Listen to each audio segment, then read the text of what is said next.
She is a noisy one. Launched in 2012, Asylum is the sophomore season of the American Horror Story anthology, helmed by the powerhouse duo Ryan Murphy and Brad Falchuk. Set primarily in 1964, the narrative occurs in the sinister Briarcliff Manor, a former tuberculosis hospital turned into an asylum for the criminally insane. From nefarious experiments and merciless abuse, to haunting entities and twisted passions, Briarcliff is a labyrinth of despair and terror. This season marks a drastic shift from the previous Murder House season, trading in the haunted house tropes for the more psychological terrors of an institution with a facade of healing and rehabilitation, but instead harbors pain, trauma, and torment. In 13 nail-biting episodes, Asylum explores themes of sanity, morality, faith, and survival, all while telling a profoundly human story, albeit through a dark and distorted lens. Those of us who are fans of the show know that the real horror isn't just the supernatural elements or the grotesque visuals, but the raw reality from which it draws its inspiration. And trust me, in the case of Asylum, reality can be far more terrifying than fiction. In the early 19th century, the first wave of mental institutions, then called asylums, were built. They were introduced with a noble vision in mind, to provide refuge, medical care, and treatment to those suffering from mental illnesses. This was an era of reform, a time when society believed that compassionate care in a tranquil environment could heal the mind. The word asylum itself was intended to denote a sanctuary, a place of safety and care. Yet the reality that unfolded was far removed from these lofty ideals. Underfunding, lack of oversight, and limited understanding of mental illnesses led to conditions that were anything but humane. Overcrowding was rampant. Inadequately trained staff and scarce resources resulted in neglect, poor sanitation, and lack of basic care. Many patients were left in squalor, often without sufficient clothing or bedding. And the criteria for admission, alarmingly broad. Melancholia, epilepsy, even societal nonconformity could land someone within the asylum walls. Women in particular were disproportionately affected, often institutionalized for postpartum depression, anxiety, or simply challenging social norms. As the decades passed, the conditions in these institutions did not improve, instead spiraling further into a grim pit of despair. In the mid-20th century, the time period the season focuses on, asylums had evolved from their original benevolent intention into houses of horror. Patients were often subjected to invasive, unproven treatments such as lobotomies, electroconvulsive therapy, and harsh physical restraints. The boundary between therapeutic intervention and outright abuse was, in many cases, non-existent. What kind of treatment is given here? This patient is prepared for electric shock therapy, which is often very effective in helping to bring mentally troubled patients back to normal. How is electric shock therapy done? We use these electrodes. We place them on the patient's head like this, and then by means of this machine, we pass a controlled electric current through the brain, just for a fraction of a second.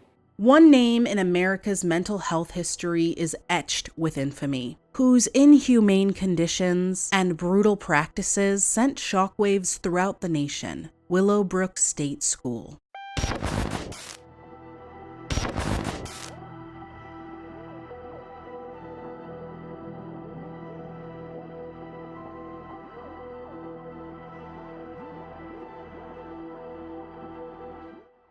Bare room, there was one attendant and perhaps 50 or 60 seriously and profoundly retarded young boys.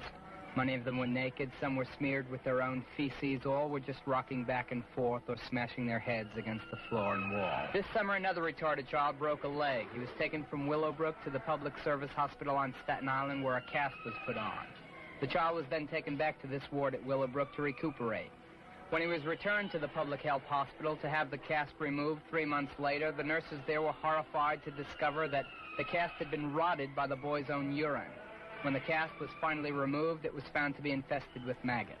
The ones that we saw were the most severely and profoundly retarded. There are thousands there like that, not going to school, sitting on the ward all day, not being talked to by anyone, only one or two or three people to take care of 70 people on the ward, sharing the same toilet, contracting the same diseases together. 100% of patients at Willowbrook contract hepatitis within 6 months of being in the institution. Most patients at some time in their life have parasites, the incidence of pneumonia. Officially opened in 1947 on Staten Island, New York, Willowbrook was initially lauded as a modern, advanced facility for children with intellectual disabilities. However, under the veil of progress and care, Willowbrook quickly devolved into an abysmal hell. Inadequate funding led to chronic understaffing, with one staff member often responsible for dozens of residents. As a result, the standard of care was nothing short of catastrophic. Many of the profoundly retarded children aren't capable of feeding themselves. In my building, we had no staff to train them in a systematic way to use utensils to feed themselves. That can be done, but what's necessary is to feed them. You take a bowl of food that you've made into a mush-like substance with a big spoon, and you ladle it out into their mouth. In the buildings where the kids can't feed themselves, there are so few attendants that there's only an average, it's been timed, 3 minutes per child. What's the consequence of 3 minutes per meal per child? The consequence is death from pneumonia. Despite its designation as a school, education and mental health care at Willowbrook was virtually non-existent. Instead, the institution became infamous for its neglect and its abuse. Residents were left in their own filth, often unclothed and without access to basic hygiene. Malnutrition was also rife, with many fed this gruel-like situation, completely unfit for human consumption. But perhaps the most horrifying aspect of Willowbrook was its medical experimentation. In a scandal that shocked and disgusted the nation, it was discovered that the facility was deliberately infecting residents with hepatitis, all in the name of research. The public was largely oblivious to these horrors until the early 1970s, when a young investigative reporter named Geraldo Rivera broadcast a disturbing expose on Willowbrook, revealing to the world its dreadful secrets. Rivera's report showed children naked, neglected, living in squalid conditions, aimlessly rocking back and forth, their basic human dignity completely stripped away. The images were haunting, stirring public outrage and leading to a complete overhaul of the US mental health system. But for the thousands who suffered within its walls, the damage was already done. The painful legacy of Willowbrook continues to resonate, a stark reminder of the darkness that can ensue when society turns a blind eye. And it's this haunting legacy that American Horror Story Asylum so powerfully draws upon. But the inspiration drawn from Willowbrook is just the beginning. One of the standout characters of American Horror Story Asylum is intrepid journalist Lana Winters, portrayed by the brilliant Sarah Paulson. Lana, with her fearlessness, tenacity, and unwavering pursuit of truth, echoes a real-life figure who rocked the foundations of American journalism, Nellie Bly. Born Elizabeth Cochran in 1864, Bly is considered a pioneer in investigative journalism. She rose to fame after getting a job at the New York World, where she made a bold proposal to expose the horrific conditions of mental asylums from the inside. Bly feigned insanity to be committed to the Women's Lunatic Asylum on Blackwell's Island. For 10 terrifying days, she lived as an inmate, witnessing firsthand the abysmal conditions, the appalling treatment of patients, and the institution's general apathy towards mental health care. Bly's expose, titled 10 Days in a Madhouse, shook the public with its vivid descriptions of the brutality and neglect endured by the patients. Her courage led to a grand jury investigation and significant reforms in the treatment of mental health patients. In Lana Winters, we see shades of Nellie Bly. From her daring undercover investigation of Briarcliff Manor, to her unyielding commitment to reveal the truth no matter the cost.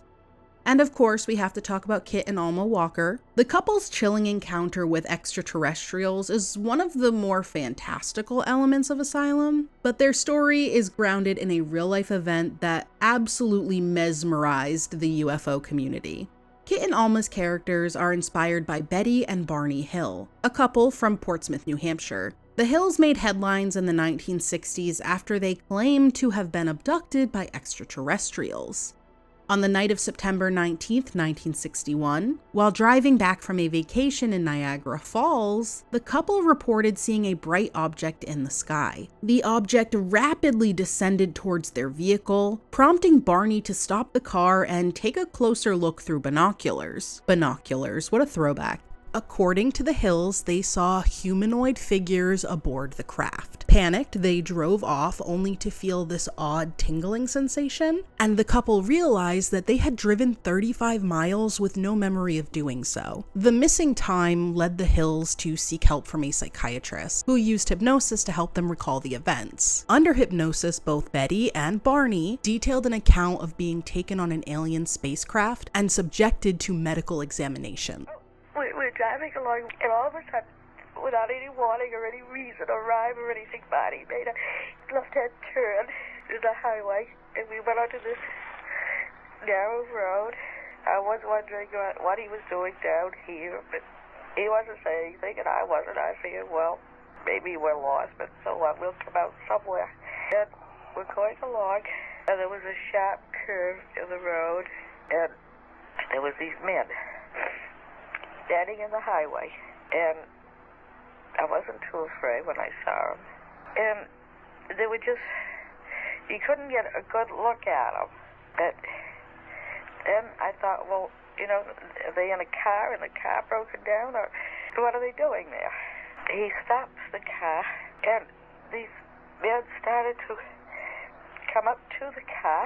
They separated. They came up in two groups, and the car motor died. The car stalled.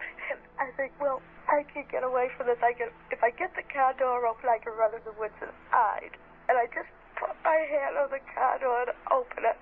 And the men come up and they open it for me. 3 men. Yep. And then there's 1, 2 more behind them. My eyes are open. My body's still asleep. He's walking and he's asleep. And so I turn around and I say, Barney, wake up. And he doesn't pay any attention. He keeps walking. And then the man who's walking beside me here says, oh, is his name Barney?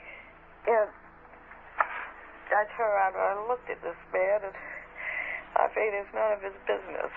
So I didn't speak to him. He said, don't be afraid. We're not going to harm you. We just want to do some tests.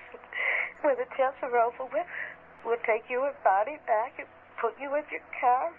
And I'm crying, and I tell him it's hurting, take it out. He goes over and he puts his hand in front of my eyes, and he says, I'll be all right. I won't feel it. And all the pain goes away. Their account, known as the Hill abduction, or the Zeta Reticuli incident, I believe that's how you pronounce it, was the first widely publicized alien abduction claim in the United States, and marked a turning point in UFO mythology. They were standing in the middle of the road, blocking our way. This is what we saw when the car motor stalled out, and they're separating and coming up towards us. This is your view, then, of the UFO people from out your car window? Right. Talk to me about the features in here and what you remember. I mean, look at this one's face in particular. Tell me what we see there. You can see they're very human appearing. Yeah. Only here, you know, the eyes are wider spaced than ours. The nose is smaller and a thin slit for a mouth. No hair, no protruding part of the ear. Barney got out with the binoculars in an attempt to identify this craft. You know, the old-fashioned straw hats that men used to wear, the flat crown and the brim? That's what it was shaped like. And then along one side, it had a big picture window. And it had dividers in it. And as he's looking up at it, and he could see people standing in the windows looking down at him, About 6 weeks later, Barney and I had gone out in the evening, and when we came home, on the kitchen table was a pile of dried leaves, which wasn't there when we left. And when I went to clean up the pile of dried leaves, there was my blue earrings I was wearing that night. See, the experience itself happened in 1961, but it was not known until a Boston newspaper reporter found out about it. And it ran for 5 days on the front pages of the Boston newspaper. I sat down and had lie detector testing in front of the whole country, and I had very, very high ratings for honesty and truthfulness. Much like the Hills, Kit and Alma's alleged alien encounter and subsequent struggles with their memories are central to their story arc. Their experience helps to examine themes of fear and doubt, and it also parallels the general societal anxieties of the time. While these alien encounters form an eerie backdrop, it's the disturbing human monsters in Asylum that truly steal the show. And several of these characters draw their inspiration from some of history's most infamous villains. One of the most sinister characters in Asylum is Dr. Arthur Arden, a man of science whose methods can only be described as monstrous. And the inspiration for this character was none other than the infamous Dr. Josef Mengele, a name that sends shivers down the spines of those familiar with his atrocities. Mengele, known as the Angel of Death, was an SS officer and physician in Auschwitz concentration camp during World War II. His brutal experiments on prisoners, often conducted without anesthesia, earned him his ghastly nickname. Mengele's research ranged from attempts to change eye color by injecting chemicals into children's eyes, to unnecessary amputations and other painful, often deadly procedures. In Asylum, Dr. Arden's character mirrors Mengele in both cruelty and delusion. Like Mengele, Arden believes his grotesque experiments, which also included unnecessary surgeries and brutal treatments, are for the greater good of humanity. His presence just underscores the theme of humanity's capacity for evil, a common thread in the American Horror Story anthology. Then there is Dr. Thredson, who presents a facade of kindness and understanding, in stark contrast to the overt brutality of Dr. Arden. But underneath that facade, Thredson hides a horrifying secret. He is Bloody Face, a deranged serial killer with a penchant for skinning his victims. His character was heavily influenced by none other than Ed Gein, the notorious Plainfield Ghoul, who also served as inspiration for Freakshow as well. Edward Gein, an American convicted murderer and body snatcher, committed heinous crimes that horrified the nation in the late 1950s. Gein had a twisted fascination with the human body, skinning his victims and using their remains to create furniture, clothing, and masks. Ed Gein skinned his victims to create a woman's suit, a disturbing way in his mind to be close to his mother, or rather to become his mother. His explanation was that he wanted to crawl into her skin. Bloody Face had his own mommy issues as well, that stemmed from his childhood. After being abandoned by his birth mother and left to grow up in an orphanage, he sought out a replacement mother figure and murdered all those who seemed inadequate, skinning then decapitating them afterwards. Thredson's duality as both a seemingly compassionate doctor and a violent murderer continues to perpetuate the horror that engulfs Briarcliff. His character exemplifies the terrifying prospect of evil hiding in plain sight, where it's often the last place we'd think to look.